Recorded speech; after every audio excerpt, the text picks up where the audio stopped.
je suis très content de vous rencontrer. Moi, je m'appelle Thomas Parouti, je suis le provincial de la soirée, puisque j'habite à Paris. Et je viens du sud-ouest, ça s'entend peut-être un petit peu, moi je dis chocolatine. Merci beaucoup à Jean-François et à toute l'équipe Asphalt de m'avoir invité. J'aurai plein de réactions. Julien, je crois que j'ai essayé de t'appeler une fois, mais tu n'as jamais réagi. Voilà, mais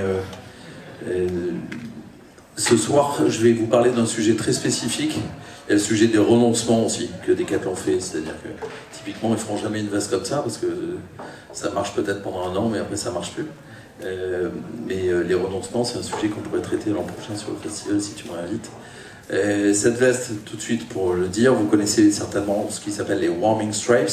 Donc en marketing, on parle de data visualisation. C'est une façon de représenter le réchauffement climatique. Donc tous les pays ont leurs warming stripes qui partent du bleu plus ou moins foncé et qui vont vers le rouge. Et donc quand je suis invité chez Jean-François, je mets cette veste-là. Il y a eu quelques exemplaires qui ont été faits. Évidemment, c'est fait en Europe, tissu recyclé, etc. Tout ça. Les warming stripes ont été inventés en 2018 par un climatologue anglais. Voilà, ce soir, moi je vais vous parler d'un sujet qui est important dans toutes les entreprises, notamment dans les grandes, mais dans les petites aussi. C'est comment en fait on réussit à embarquer les collaborateurs. Comment on leur fait comprendre la situation et comment ensuite, petit à petit, par différentes étapes, on va leur permettre de réaliser qu'ils doivent s'engager, ils peuvent s'engager, ça fait plaisir de s'engager. Donc il y a différentes étapes à suivre. Moi, ça fait 15 ans que je travaille sur les sujets de développement durable. Ça fait à peu près 20 ans que je travaille sur les sujets, mais ça fait 15 ans que j'ai créé une agence qui s'appelle Mieux. Donc on travaille un peu avec les marques montagne de Decathlon, on travaille avec Lidl dont tu as parlé, on travaille souvent avec le leader de plein de segments. Voilà, on bosse avec Hermès dans le luxe, avec L'Oréal dans la cosmétique, avec Heineken, puisqu'on a parlé de bière aussi, avec Heineken dans la bière, etc. etc. Voilà, et on est une agence à Paris. Donc en fait, ce soir, je vais vous parler d'une méthode qu'on va appeler « ça va le faire ». Et je crois que ça va le faire, parce qu'il y a 8 étapes qui se suivent. Tiens, d'ailleurs, les slides sont comme ça, on ne peut pas mettre en plein pot. Je retente, ok ?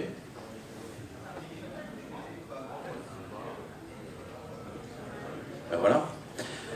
Donc les 8 étapes, évidemment l'initiale explique la première thématique, et la première thématique c'est la sensibilisation. La sensibilisation, on va tester tout de suite avec un quiz pour savoir si vous êtes sensible au sujet climat. Première question, depuis l'ère pré-industrielle, la température de la planète a augmenté de 0,5 degrés, 0,8, 1,5, 2,7 degrés à Lille. 1,5 et c'est officiel, là on a eu 12 mois d'affilée, voilà. Deuxième étape, l'accord de Paris, c'est au singulier, c'est l'accord de Paris, dit 1,5. En 2020, on émettait annuellement 750 gigatonnes de CO2 au rythme de 2020. Quand est-ce qu'on fait les 1,5 degrés? Ça, c'est des chiffres qu'on sortait à l'époque. Et en fait, en 7 ans, et donc même ça a été encore plus rapide, ça a été en 2024, on a déjà fait les 1,5. Et parce que les émissions continuaient à suivre, etc. La troisième petit quiz, c'est une hausse des températures de 4 degrés a pour conséquence des villes majeures sous l'eau, des famines avec la flambée des prix des denrées alimentaires, la fin des vins de Bordeaux, de la vallée du Rhône et de Champagne aussi, je pense, des hivers polaires en France et 500 millions de réfugiés climatiques en Europe. Ben, effectivement, toutes les réponses sont justes. Donc ça, et ça, on peut le... et ça, ouais, c'était une météo qui avait été faite et qui est, je pense, assez pessimiste par TF1 qui parfois prend des initiatives intéressantes. Il y avait eu un reportage sur TF1 dont on avait pas mal buzzé il n'y a pas très longtemps sur le climat et les raisons de la crise climatique. Dans les sensibilisations, il y a plein de façons de faire. Il y a évidemment les fresques. Aujourd'hui, est-ce que vous savez combien il y a de fresques disponibles? 130 à peu près, 130, 140. Donc il y en a sur la mobilité, il y en a sur l'économie circulaire, il y en a sur la forêt, sur l'océan, etc. Il y a l'atelier d'automne qui visiblement va évoluer aussi, qui est quand même vachement bien parce qu'on est plus dans les solutions. Donc il y a toutes ces fresques-là qui existent. Il y en a même une fresque du football. Donc si on arrive à faire comprendre aux supporters de football le problème de la crise climatique, je pense qu'on sera allé au bout du chemin. Hein. On ne pourra plus rien faire. Voilà. Mais l'idée, c'est de faire comprendre. Il y a certains certaines entreprises où il y a des gros matheux, des gens brillants, etc., qui font des perspectives. Et par exemple, c'est ce que fait Generali, où ils regardent les perspectives. Et d'ailleurs, la conséquence, c'est qu'il y a certaines villes en France et les villes aux US, à Los Angeles, qui n'étaient plus assurées et qui disent, en fait, on ne peut plus assurer certaines villes, certaines villas, et donc on propose, Generali, on propose à certaines entreprises, par exemple, de se déplacer de 15 km, d'aller sur une colline. Generali prend en charge une partie du coût du déménagement, etc. Voilà, donc c'est avec des calculs, par exemple, avec des fresques qu'on peut sensibiliser. Troisième exemple, c'est les journées 2 ou les semaines 2. Et il y a plein de grandes entreprises qui font ça. Pendant une semaine, on va traiter d'un sujet qui va être l'économie circulaire. Il y a des boîtes qui font le café de la RSE tous les premiers mardis du mois à 9 h pendant 45 minutes. On parle d'une thématique, ça peut être le packaging, ça peut être la logistique, ça peut être la biodiversité. Voilà, tous ces événements en interne permettent de sensibiliser les collaborateurs. Il y a évidemment toutes les activités comme le Clean Up Day, la version qui est un peu plus inclusive, qui est le Cyber Clean Up Day que vous connaissez. Il y a le mécénat de compétences, il y a de plus en plus d'entreprises qui font des journées qu'ils appellent Citizen Day, Purpose Day, etc., où l'ensemble des collaborateurs sortent pour aller dans des associations soutenues et qui rencontrent des gens qui ont besoin de services. L'Oréal, ils sont à peu près 100 000 dans le monde, et le fin juin, le 30 juin à peu près, il y a à peu près 35 000 salariés de L'Oréal dans tous les pays du monde qui rencontrent des milliers d'associations et qui filent un coup de main. Donc tout ça permet de comprendre plein de nouveaux sujets. Autre exemple de sensibilisation, ce que vous connaissez certainement, le nudge. Alors là, à gauche, c'est pas forcément sur le climat, mais c'est le nudge le plus connu. Et après, il y a plein d'autres systèmes pour faire comprendre en entreprise ou dans la rue comment on peut rendre le sujet un peu plus contagieux et le faire comprendre. Voilà. Et après, il y a une autre initiative, moi, que j'aime beaucoup, que sont les collectifs qui se montent en entreprise. Et aujourd'hui, il y a une sorte de collectif des collectifs qui s'appelle les collectifs, puisque dans plein d'entreprises, il y a notamment des jeunes diplômés qui ont dit « moi je veux bosser sur un sujet, la direction ne m'écoute pas, donc je crée une sorte d'assaut interne à l'entreprise » et on commence à mettre en place des actions, on fait des fresques entre midi et 2, on revendique plus de places de parking pour les vélos, voilà. Et ce système de collectif crée une dynamique assez forte. Et parfois, dans certaines entreprises, par exemple au sein du groupe Pernod Ricard, le collectif est écouté tous les mois en CODIR. Ils ont 15 minutes où ils viennent, ils posent 2-3 questions, ils proposent 2-3 actions qu'ils veulent faire. Et je ne sais pas si vous connaissez un peu le monde des syndicats, mais le monde du syndicat est un peu à la bourre sur ces sujets-là. Il y a la CFDT qui a fait 2-3 trucs, qui a pris la parole sur le sujet, mais ces collectifs ont créé une nouvelle dynamique salariale dans les entreprises qui est hyper intéressante. Voilà. Et après, il y a évidemment la sensibilisation qui est plus interne, donc je vais passer vite, sur comment une marque va sensibiliser à l'extérieur sur plein de sujets. Je passe vite parce que j'ai une demi-heure. Le deuxième, c'est l'acculturation. L'acculturation, c'est-à-dire on a fait comprendre qu'il y avait un problème, le président a fait un discours, on a fait des fresques, il y a un collectif qui a été monté, etc. Mais après, pour se mettre en action, il faut qu'il y ait un niveau de connaissance. Et donc, les niveaux de connaissance peuvent être acquis de différentes façons. Il y a évidemment tous les MOOC. Je vous invite à faire le MOOC du C3D quand même, qui est donc le collège des directeurs de développement durable, qui cartonne. Il y a 400 000 personnes qui l'ont terminé. Ça fait des royalties de dingue pour le C3D, et qui est hyper ambitieux, parce qu'à la tête du C3D, il y a un mec qui s'appelle Fabrice Bonifay, et qui pousse tout le temps les curseurs toujours plus loin, etc. Il y a un dernier chapitre de ce MOOC qui est sorti sur l'entreprise régénérative, qui est un sujet dont on parle de plus en plus en France, notamment grâce à l'impulsion de la CEC, CEC nationale, Nord-Pas-de-Calais, enfin Hauts-de-France. Il n'y en a pas eu en Île-de-France, il y a eu en Aquitaine, il y en a un peu partout. Maintenant il y a des CEC sectoriels, il y a eu consulting. Il y en a une sur l'océan, si vous vous intéressez à l'océan, qui est en train de se lancer et qui cherche à recruter. Les agences de communication, les médias, etc. Donc on fait une CEC qui s'appelle CEC des nouveaux imaginaires. Voilà. Donc il y a plein de mots qui existent, il y en a plein qui sont disponibles un peu partout. L'autre solution aussi qui fonctionne assez bien, c'est les podcasts internes. Nous, on en a mis en place quelques-uns, et en fait, quand ils sont bien faits, quand ils sont pas trop longs, quand on interroge des salariés dans les différentes entreprises qui seront ensuite dans le podcast, en fait, ça transmet beaucoup de culture. On a fait un, par exemple, chez Next City pendant 3-4 ans, avec une thématique différente tous les mois. Et il y avait trop peu de gens qui s'intéressaient à la RSE. Et au bout de 2-3 mois, 60% des salariés téléchargeaient vers 18h, 18h30 avant de rentrer le podcast du mois. Et il y a un niveau de culture qui s'est fortement développé. Il y a les serious games qui fonctionnent très bien. Il y a plein de serious games différents, Ma Petite Planète, Civitime, etc. Et moi, je suis persuadé que le jeu est un facilitateur, un accélérateur de prise de connaissance. Demain, je fais un jeu, je reviens demain soir. Je fais un jeu un peu rigolo dans l'esprit Burger Quiz, donc avec des blagues un peu pourries. Mais comme j'ai un très bon copain qui est aussi bon en blagues pourries ici, je pense que c'est bien, c'est de la bonne blague. Je pense que l'humour, le jeu facilite la prise en main et ce type de serious game fonctionne très bien. Et à un moment, j'ai cru comprendre que tu avais bossé dans l'informatique et notamment à la Société Générale, j'appelle sur ça.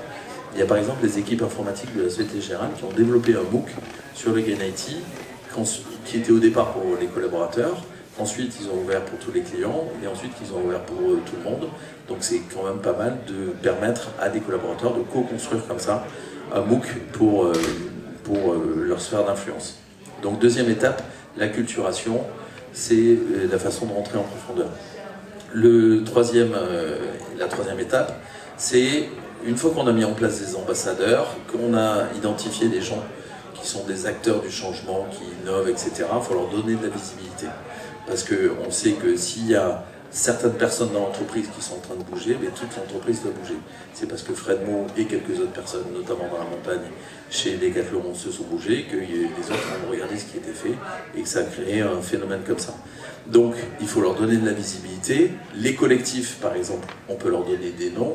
Il faut faire des vidéos. On a mis en place des programmes vidéo dans plein d'entreprises. Ça peut se faire en interne, mais ça peut se faire en externe. Vous connaissez la marque qui est le patron, ils n'ont jamais acheté €1 de communication, c'est les mecs agriculteurs, enfin éleveurs de vaches laitières, qui vont dans les rayons, qui font leurs petites vidéos. C'est du contenu qui n'est pas hyper clean, mais ça montre la réalité de ce qu'ils sont. Donc ça, c'est une première étape. La deuxième façon de faire, que j'aime beaucoup, moi, c'est les documentaires. C'est-à-dire qu'aujourd'hui, on est dans une société de surconsommation et de surcommunication. Et on est toujours dans l'esbrouf. Les agences de com sont spécialistes pour rajouter des superlatifs de ce super vélo qui va super vite, qui est extraordinaire, etc. Et on a été picousé à ça depuis la création de la publicité. Et aujourd'hui, c'est bien de montrer la réalité. Et de faire un format un peu long pour expliquer, par exemple, un ACV. Donc, un ACV, analyse des cycles de vie, vous savez peut-être ce que c'est ici, mais globalement, tout le monde sait qu'un t-shirt, s'il coûte 2 € chez Chine, c'est parce qu'il y a un problème au niveau de la production, sur la matière, sur le social, etc. Donc à partir du moment qu'on fait un ACV, enfin un documentaire sur le cycle de vie, comme ce que Cézanne avait fait à une époque sur un documentaire qui s'appelait Derrière l'étiquette, où ils expliquaient ce qui se passait depuis le champ de coton jusqu'à la fin de vie du t-shirt, du chemisier, et éventuellement sa deuxième vie. Donc quand on explique tout ça et qu'on montre la réalité, on montre les collaborateurs sur l'ensemble de la chaîne de valeur. Celui-là, Ma poubelle est un trésor, qui s'appelle aussi Poubelle de la vie, est un excellent documentaire qui est très très vieux, qui explique très bien l'économie circulaire. Donc troisième étape, la visibilité, on montre les gens qui bougent. Les quatrièmes, c'est qu'après, il faut bosser. On a des connaissances qu'on a acquises avec l'acculturation. On voit qu'il y a des gens qui bougent, mais en fait, on les met ensemble dans des ateliers d'intelligence collective. Il y a plein d'entreprises qui le font. Et là, il faut mélanger les générations, il faut mélanger les populations. C'est-à-dire qu'un hackathon, c'est mieux quand c'est un peu international dans une grande entreprise. C'est mieux quand il y a différentes professions. Et par exemple, la Camif a fait plein de hackathons. Ils en ont fait aussi d'ailleurs avec leurs fournisseurs. Et quand on met dans des pièces des gens qui ne bossent pas forcément sur le produit, on peut avoir des surprises. Par exemple, cette robe de mariée, elle est faite en papier recyclé, et c'est une fille qui est comptable chez Kiabi, qui a eu cette idée, elle allait se marier, elle était secrétaire, elle avait plein de papiers et tout, et s'est dit je vais fabriquer. Et cette robe de mariée avait été fabriquée, lancée, voilà. Autre système pour créer des solutions, c'est qu'on va chercher des gens à l'extérieur. Évidemment, je parle de Decathlon, tu vois, dans la presse, il y a le club de co-création qui est juste extraordinaire, c'est-à-dire quand une marque se pose une question, il y a les fans de rugby, on leur pose une question sur des sujets d'un ballon de rugby ou d'un maillot de rugby. Et en fait, ils sont très nombreux à répondre, avec un niveau de pertinence, parce qu'ils sont utilisateurs, qui est très élevé. Et donc, on va pouvoir co-créer avec eux, un peu comme ce qui avait été fait d'une certaine façon, avec le cahier des charges qui avait été défini par les consommateurs pour ce qui est le patron. Une fois qu'on a des projets qui sont des hackathons, on va les lister, on va voter. Donc, il y a des jurys, il y a plein de façons de faire. Et surtout, on va les mettre dans des startups, on va les incuber, on va les aider à avancer. Parfois, on va sortir ces gens-là de l'entreprise pour qu'ils se changent un peu les idées. Et après, il y a évidemment la question du financement. Le financement, il y a plein de façons de faire. Soit tu dis, je mets 1% sur tous ces projets-là, 1% du chiffre d'affaires, 1% du résultat, etc. C'est la solution un peu facile. Il y a d'autres entreprises qui réfléchissent assez bien sur le financement de projet. Moi, j'aime beaucoup ce qui a été fait par Gecina. Gecina, c'est une foncière. C'est des gens, c'est la première foncière en Europe, parce qu'ils ont beaucoup de bureaux en Ile-de-France et dans Paris. Plein de bureaux hyper classe qui se louent 1500 € le mètre carré par an, ce qui est 5 ou 10 fois plus cher que la péniche où on est installé nous. Et donc, Gecina, foncière, ils vont mesurer le bilan carbone de tous leurs projets, ils vont mettre des malus sur ceux qui vont pas assez vite et des bonus pour les autres.